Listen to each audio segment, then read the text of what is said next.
Hey there from the KUOW newsroom. This is Seattle Now. I'm Patricia Murphy with a roundup of today's top stories. It's Thursday, June 26th.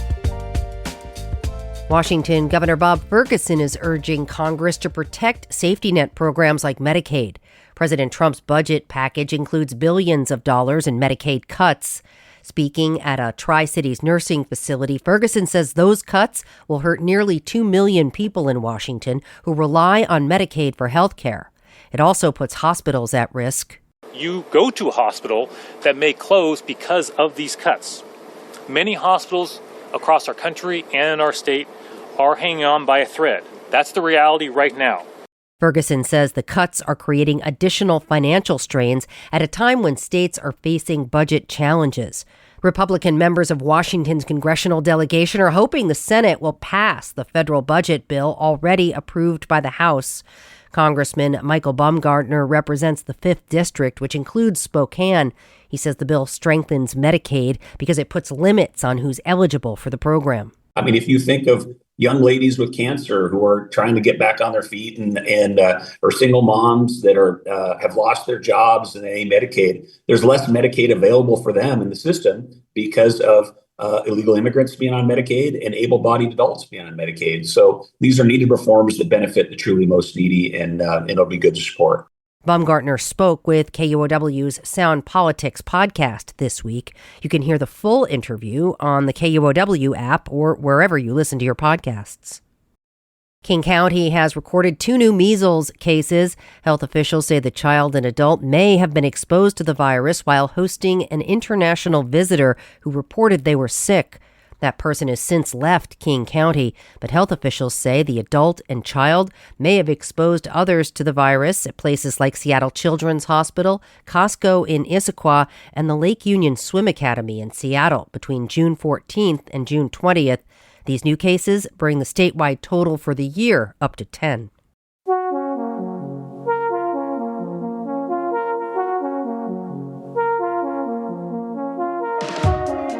A family is suing Seattle Public Schools over what it says was anti-Semitic harassment at Nathan Hale High School. The suit says a former student there was targeted for months because of her Jewish identity and that the district didn't do enough to protect her, according to reporting in the Seattle Times. They say anti-Jewish remarks and cyberbullying were directed at the student. On one occasion, the lawsuit says about 20 students chased her through the school and threatened to assault her. She reportedly hid in a locked classroom.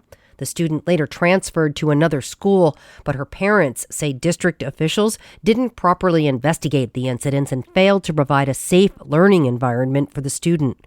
Seattle Public Schools tells the Times it's reviewing and addressing the allegations in the lawsuit. The union that represents more than 2,400 staffers at Valley Medical Center is suing the hospital. The lawsuit was filed this week in King County Superior Court by SEIU Healthcare 1199 Northwest. It alleges that Valley Medical Center improperly eliminated some clinical services because it didn't get the approval of the hospital's publicly elected board. Hospital officials have been working to close 5 outpatient clinics and 2 inpatient units. The Seattle Times reports layoffs connected to those changes have been paused for the moment. A spokesperson for Valley Medical tells the Times the hospital is in a critical financial position, but is doing everything possible to stabilize operations. Washington state officials celebrated the opening this week of a fast charging station for EVs just off I-5 near Arlington. More from KNKX reporter Bellamy Palethorpe. It's the first of 136 fast charging stations statewide that are funded in part by revenue from the state's Climate Commitment Act. A1 Gas and Food now has 8 ports out back that can be used simultaneously and will fill an EV battery in 15 to 45 minutes.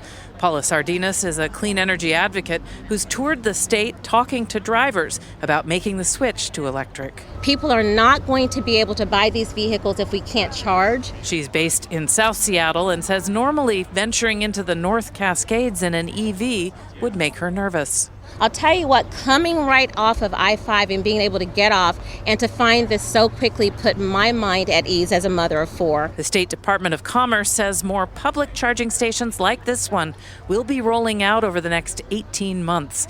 I'm Bellamy Palethorpe reporting. People are being told to stay out of the water at a number of beaches in Seattle. Health officials say toxic algae has been detected at the West Beach of Green Lake, and high water bacteria levels have prompted parks officials to issue warnings for beaches at Madison Park, Madrona, Matthews, and Mount Baker. And the same goes for Houghton Beach in Kirkland.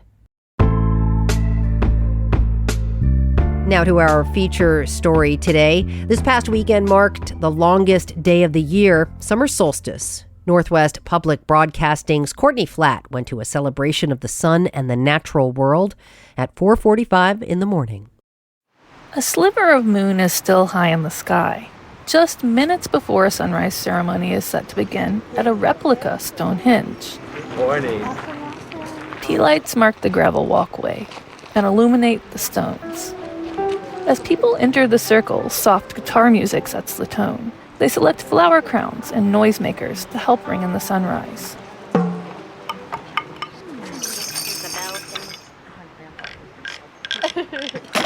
This replica monument is in the Columbia River Gorge. That's right, not the United Kingdom. It's actually built to look like the original Stonehenge before it became ruins. The place is so iconic. I mean, it's above the Columbia River on this plateau, which is just amazing, grand view. That's Seattle resident David Lee. He organized the event. Lee says this particular ceremony includes all religions and groups. It's taking the solstice kind of out of the pure hippie thing and making it more mainstream. Historians theorize solstice celebrations at the original Stonehenge also might have been more mainstream. The Reverend Kirk Thomas is a senior priest with the unrocked famed Druid religion. The sun is used to mark the various seasons of the year. Well, in the old days, it was about when to plant, when to harvest, when to bring the cattle back from the hills, when to slaughter. His white robe whips in the wind. We love this. Modern Druids do. It's a repository of energy, a repository of power, and it's fun to do a ritual inside it. This replica Stonehenge is really a World War I memorial. It was built by Samuel Hill. He built a hilltop mansion on land he'd hoped would be a Quaker farming community. When that didn't work out, a friend convinced him to turn the mansion into a museum, nearly 100 years ago. This is the first year the museum has organized a solstice celebration. The celebrations have gone on here for decades. Thomas stands at the center of the circle and rings a bell.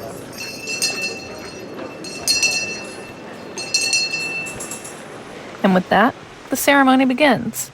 As the sun nears the horizon, Thomas leads the group in a single note. The note rises in pitch with the sun. Intonation is the actual musical term for it. It's also the Druid buzz. It's just you make a sound, a note, like and you just keep doing it until you run out of air and immediately fill up again. People lean against the stones or stand in a nearby field. They solemnly watch the horizon. Then finally, the sun breaks the skyline over what's called the heel stone, just outside the Stonehenge circle. And the idea behind it is that when the sun rises, it kind of sits on top of the stone. It's not exactly perfect and right. The alignment is a tad off. That doesn't matter because, true to a northwest morning, the clouds blanket the horizon and block out the full sunrise. Lee says he still feels the importance of the solstice, millennia after people originally celebrated. The sun is what unites us all. I mean, the warmth in our body, I think, comes from the sun. All of our food comes from the sun. So I think it's a great way to tie people together because without the sun, we wouldn't be here. Museum leaders say they hope to continue solstice celebrations in the future. I'm Courtney Flatt, reporting as the sun rises. Next time on Seattle Now, it's Casual Pride Day. Our all-queer panel discusses all things relevant to Pride Month, including when our guest Chase Burns performed drag in front of legendary queer director John Waters. I didn't have a number or anything. They were like, what do you want to do? And they played some music and they were like, what's your name? And I said, Hot Potato, because I was from Idaho. Yeah. And I did not win the competition. I lost to an 86-year-old who did something unique with the microphone. That's all for today from the KUOW newsroom in Seattle. Our producer is Andy Hurst, and I'm Patricia Murphy. Seattle Now and KUOW are members of the NPR network. See you later.